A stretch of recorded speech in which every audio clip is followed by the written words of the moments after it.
A ministra Rosa Weber, do Supremo Tribunal Federal, deu prazo de 24 horas para que a Câmara se manifeste sobre uma nova ação apresentada no Supremo contra a votação da PEC dos precatórios. A votação dessa proposta já tinha entrado na mira do Supremo por permitir que deputados licenciados pudessem votar na semana passada e também pelo grande volume de emendas liberadas pelo governo para parlamentares nos últimos dias. Nós vamos saber mais sobre os motivos das contestações no Supremo Tribunal Federal. Para isso, vamos conversar com o ex-presidente da Câmara, deputado pelo Rio de Janeiro, atualmente secretário estadual em São Paulo, Rodrigo Maia. Bom dia, deputado. Bom dia a todos. Por que a votação da PEC em primeiro turno foi ilegal na sua avaliação, ex-presidente da Câmara, conhecedor do regimento? Olha, primeiro pelo que você já falou, né, a mudança por um ato da mesa da autorização para que parlamentares, né, autorizados a viagens em missão oficial, quer dizer, autorizados a falta abonada, pudessem votar. Isso por um ato da mesa, sem nenhuma mudança regimental. Mas isso aí não leva, do meu ponto de vista, a uma contestação no Supremo Tribunal Federal. A outra parte, né, quando os líderes e o presidente da Câmara não têm apoio, não têm maioria para aprovar o texto aprovado na comissão especial, começam a negociar um novo texto. Só que esse novo texto não existiu na tramitação da PEC, né? Lembrando aqui, aqueles que estão nos assistindo, uma emenda constitucional, ela começa pela Comissão de Constituição e Justiça, pela sua admissibilidade, vai a uma comissão especial e aí diz a Constituição, né, se apresenta, né, as emendas, né, a emenda constitucional apresentada por um parlamentar ou pelo governo, por um parlamentar com apoiamento de 171 deputados, né? E na comissão especial o prazo de 11 sessões para que outros parlamentares possam oferecer emendas ao mérito, né? Também com a necessidade de apoiamento de 171 assinaturas. O problema é que aquele texto que foi negociado na semana passada entre o presidente da Câmara e alguns líderes, uma parte dos líderes, para se tentar formar uma maioria, foi incluído emendas que não conseguiram o apoiamento de 171 parlamentares ou nunca existiram no debate, como o caso do parcelamento dos recursos do Fundeb. Então, o presidente da Câmara e alguns líderes criaram uma emenda aglutinativa baseada numa emenda de redação que não trata de mérito, então não podia ser base de nada, sobre um tema fantasma, um tema que não existiu na PEC original, que teve 171, foi encaminhado pelo governo. Depois, os deputados tiveram prazo para apresentar suas emendas e nenhum deles conseguiu o apoiamento. Então, não havia aquele mérito, entre outros, não existiam na tramitação e foram incluídos no plenário.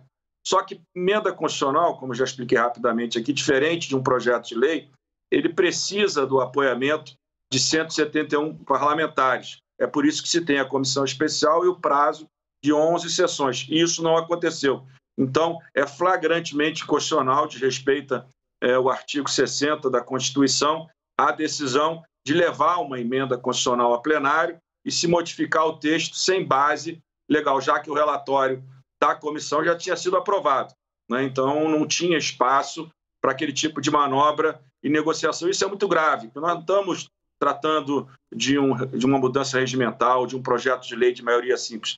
Nós estamos tratando de uma mudança constitucional. Então, é muito grave que se mude o rito numa interpretação completamente sem nenhum sentido, desrespeitando a Constituição. É por isso que não apenas eu, mas outros partidos, outros parlamentares ingressaram no Supremo Tribunal Federal pedindo a suspensão dessa votação para que a gente volte à normalidade. Se o governo não tem votos e o presidente da Câmara para essa PEC, que se construa outra PEC, outra tramitação. Agora, de respeitar a Constituição e também o regimento da Casa, que regula, né, o artigo 60, o artigo 58 da Constituição, certamente é ilegal e é ruim para a nossa democracia e para o próprio trabalho dos deputados e deputadas na Câmara dos Deputados. Deputado, bom dia. Quais são os cenários possíveis diante do que o senhor acaba de falar? O senhor acredita numa suspensão dessa primeira votação, no adiamento da votação amanhã, depois dessas as ações no STF, ou no movimento vira-votos também, deputado? Olha, eu acho que como, assim, não tenho contato com os ministros do Supremo, mas, assim, olhando de longe, pensando alto, eu acho que a decisão da ministra Rosa Weber em relação às emendas de relator, talvez uma segunda decisão, claro que o mérito vale mais do que essa questão política, mas a gente sabe que muitos parlamentares, né, o presidente da Câmara e alguns líderes estão tentando tratar a decisão da ministra Rosa Weber como interferência no parlamento. Não é isso, a decisão dela, do meu ponto de vista, vai na linha correta, né? A Constituição fala claramente sobre a impessoalidade das emendas, né? A emenda de relator, ela infelizmente não, que era um instrumento de ajuste do orçamento, virou um instrumento político muito forte e pessoal do presidente da Câmara, e não mais impessoal, que foi o que se trabalhou desde 2013 e 2019, com 2 emendas constitucionais, quando se avançou na impositividade do orçamento brasileiro.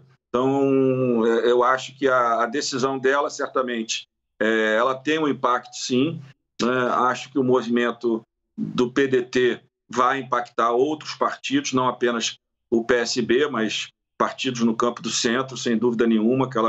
Aquela declaração do ex-ministro e ex-governador Ciro Gomes certamente terá um impacto, e vejo movimentos individuais, claro, agora dos dois campos, os que são a favor e os que são contra, o governo querendo aumentar quórum, claro, né, e a oposição querendo ampliar, né, tirar votos que o governo teve. Eu acho que a votação ocorrendo, ela terá a mesma dificuldade que o governo teve no primeiro turno, né? Eu acho que, de fato, o governo vai conseguir avançar alguma coisa, mas acho que a probabilidade de se tirar votos daqueles que votaram no primeiro turno também não é pequena.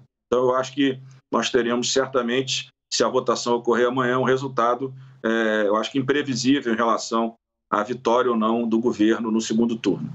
Deputado, a Basília Rodrigues, nossa analista, quer fazer uma pergunta ao senhor também. Basília, bom dia. Oi, bom dia, Colombo, Luciana, todo mundo que está aí no Novo Dia. Bom dia, deputado Maia. O senhor, como ex-presidente da Câmara dos Deputados, o senhor considera que há um orçamento secreto na Câmara? Pergunto isso porque a RP9, essa chamada emenda de relator, ela não é uma novidade, ela não veio com a gestão de Arthur Lira. Ela já existia quando o senhor era presidente da Casa. Houve um desvirtuamento, então, aí da emenda de relator, e isso configura um tipo de orçamento secreto? Mas o RP9, na verdade, já existe há muitos anos. Só que o RP9 existia dentro da rubrica de despesa discricionária do governo federal, dentro do RP2. E o relator fazia os ajustes dentro do RP2. Quando o parlamento resolveu criar o RP9 numa lei, né, na Lei de Diretrizes Orçamentárias em 19, de forma, eu acho que com apoio, né, com decisão, né, com orientação da consultoria, quando a consultoria viu que os valores vinham aumentando muito pela fragilidade do governo no parlamento, aí que se criou o RP9 para separar o que era despesa discricionária do governo, o que era despesa discricionária do parlamento, e isso gerou toda essa polêmica que está colocada até hoje. De fato, os valores, eles cresceram muito, mas não cresceram muito não apenas em relação ao valor nominal, mas também em proporção ao tamanho das despesas discricionárias, já que o teto de gastos veio limitando o espaço de despesas discricionárias a cada ano. As despesas correntes, as despesas obrigatórias vêm crescendo acima da inflação. Então, a partir daí, em 2020 se aprovou o RP9 já separado, mas o governo interveio e hoje, olhando de hoje, não acho que foi de forma errada. Então, esse assunto não foi, na minha presidência, ele não foi tratado. O governo operou o RP9 junto com os presidentes, principalmente o presidente do Congresso e os líderes da base, quando o Centrão aderiu ao governo, mas em 2021 se expôs de forma mais clara uma operação onde se usou um valor proporcionalmente muito alto e de forma completamente pessoal, né? Esses ajustes que eram feitos no orçamento eram basicamente ajustados entre o governo e o parlamento, mas sempre de uma forma proporcional e basicamente, como era dentro do RP2, aberta, né? Então, isso foi modificado e hoje nós temos, de fato, um orçamento onde nós não sabemos como ele é utilizado e distorce completamente o exercício do mandato parlamentar. Porque quando nós aprovamos em 2013 e 2019 duas emendas constitucionais exatamente para acabar com a força do governo em relação ao dinheiro contingenciado, não sei se vocês lembram, vocês são jovens, como é que o governo do presidente Fernando Henrique, do presidente Lula, como é que eles faziam? Eles contingenciavam o orçamento independente de ter ou não frustração de receita, expectativa de frustração de receita. Só que sempre contingenciavam 100% dos recursos encaminhados pelos parlamentares.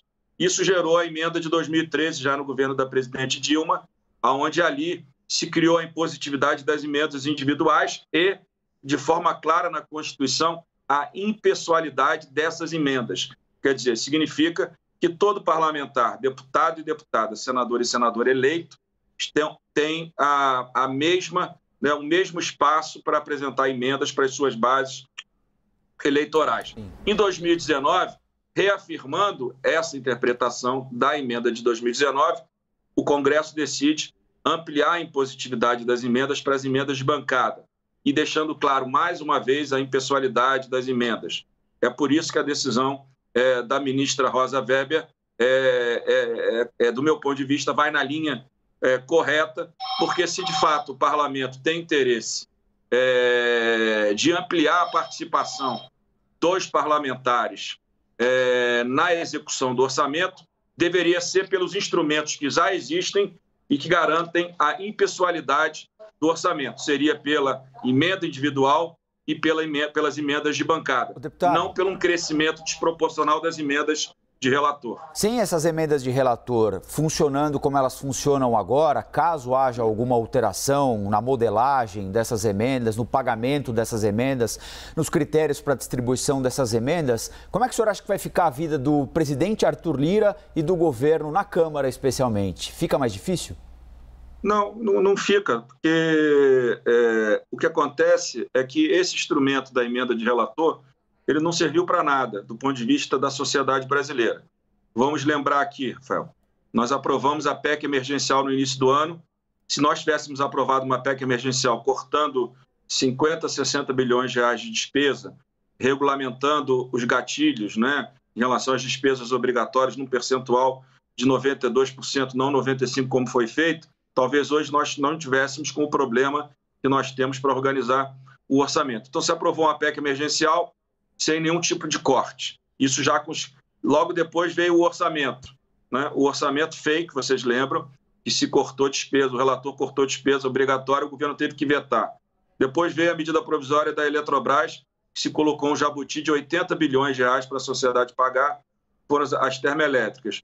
Depois um projeto do imposto de renda, que o governo vem na linha certa, acabando com as distorções no sistema de lucro presumido, do Simples, né, em relação ao pagamento do imposto de renda, se distorce tudo e acaba um projeto que, no fundo, beneficia ricos, né? Beneficia aqueles que têm ajustes a fazer, tanto no fundo exclusivo, atualizar o valor do estoque, como no exterior, atualizando apenas a 6%. Lembrando que quem tem dinheiro lá fora atualiza até 27% e o fundo exclusivo deveria atualizar a 15%. Então, a emenda de relator não tem servido para coisas positivas, né? Então, eu acho que quando se de fato a decisão do parlamento é ampliar a participação do legislativo em relação às despesas discricionárias do governo, faça isso de forma impessoal e caminhe para o diálogo. O diálogo é o melhor caminho, né? O presidente da Câmara e do Senado, ao longo de muitos anos, não tinham esse valor de emenda de relator, mesmo quando ela existia dentro do RP2,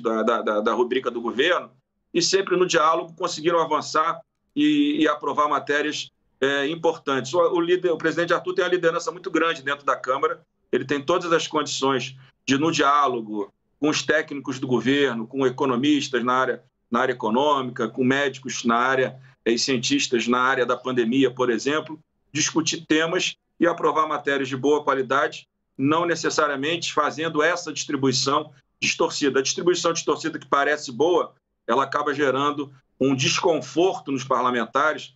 Em cada votação, são chamados a votar independente de convergência ou não no tema da matéria. Então, eu acho que o fim do RP9, a decisão do parlamento, que eu acho que deveria ser outra, mas se for conseguir o espaço no orçamento para ampliar as emendas, que seja nas emendas individuais e de bancada, fica de forma impessoal, fica constitucional, dá conforto aos parlamentares e não está o tempo todo nesse jogo da pressão por parte do presidente da Câmara e do governo, e você volta a ter um debate, eu acho, de melhor qualidade no parlamento, onde o que vai prevalecer é o diálogo e não a liberação de recursos. Não que a liberação de recursos não tenha existido no passado, não é isso. É porque ela ficou um valor de forma distorcida, apenas isso. Deputado, para além dessas negociações internas, eu semana passada perguntei aqui ao presidente da Câmara, Arthur Lira, qual era o plano B para a transferência de renda para a população que precisa. Ele falou, não tem plano B. Eu lhe pergunto, seja com o nome de auxílio emergencial, de Bolsa Família ou de Auxílio Brasil, o que era possível fazer para essa população agora que precisa desse dinheiro, deputado? Olha, você tem dois caminhos que você vai precisar trilhar, do meu ponto de vista, que precisam trilhar em conjunto, de forma paralela. Um aprovado não deve suprimir o outro. Você teve, vou te lembrar aqui, isso também é importante, em 2020, no segundo semestre de 2020, vários economistas, vários assistentes sociais, todos começaram a discutir o pós-pandemia, né?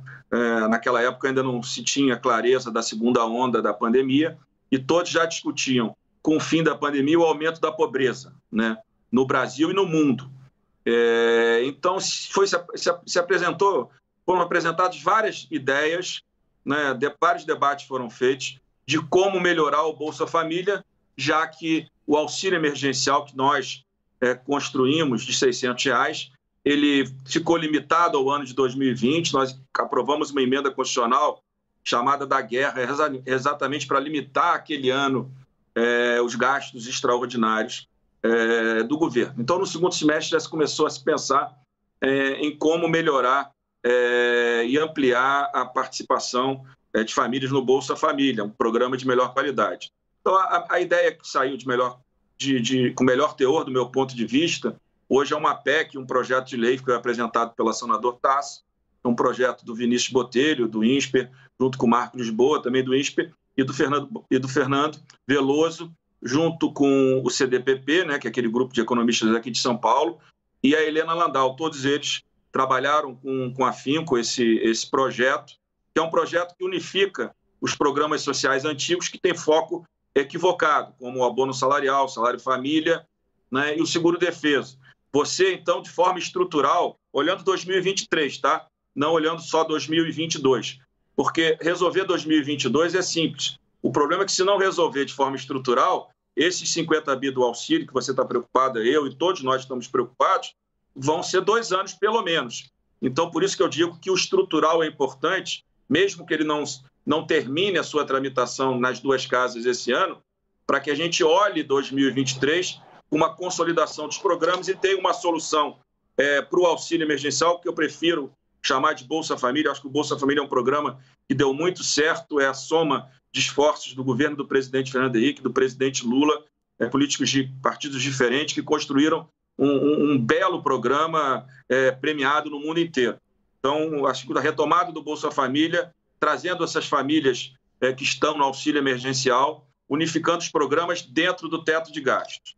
Aí você me pergunta, como é que faz em 2020? Se o parlamento não tiver condições, eu acho que teria de avançar rapidamente nessas propostas do senador Tasso, que estão sendo relatadas no Senado pelo senador Anastasia, né? Nós teríamos que, não aprovado a PEC dos precatórios, que para mim que é o maior dano para o Brasil, essa PEC, porque além de furar o teto com mais de 110 bi para gastos que não são prioritários, parte deles, é claro que o auxílio é prioritário, eu acho que o governo tem toda a condição, o TCU já sinalizou nessa linha, o economista, por exemplo, Samuel Pessoa, no Jornal Valor, já disse que entre a PEC e um crédito extraordinário, melhor que se faça o crédito extraordinário. Então, eu acho que você tem duas soluções, uma estrutural, que se o parlamento sentasse à mesa, todas as duas casas, poderia já valer para 22, dentro do teto de gastos, né, até cortando algumas despesas, como essas que eu falei, entre outras, tem aí 50 bilhões de despesas que podem ser cortadas, eu lembro, quando discutimos a PEC emergencial em 2020, o estrutural seria o ideal para 22 e 23. Agora, com certeza, se isso não ocorrer, eu não tenho dúvida que o TCU já sinalizou que a possibilidade do crédito extraordinário para atender de forma pontual essas 17 milhões de famílias, né, esses 47 bilhões de reais, são necessários. Até o próprio ministro Ciro Nogueira, há 2 semanas atrás, na imprensa, disse isso. Se a PEC não fosse aprovada, o governo editaria uma medida provisória de crédito extraordinário, claro, baseado nessa calamidade social que todos nós estamos vendo. A pobreza aumentou e, infelizmente, com os dados que temos de inflação nesse momento e de aumento da taxa de juros, infelizmente a pobreza vai continuar crescendo no nosso país. Rodrigo Maia, ex-presidente da Câmara, deputado pelo Rio, secretário estadual em São Paulo, muito obrigado pela entrevista aqui para a CNN. Até uma próxima. Obrigado, bom dia. Bom dia. Até mais.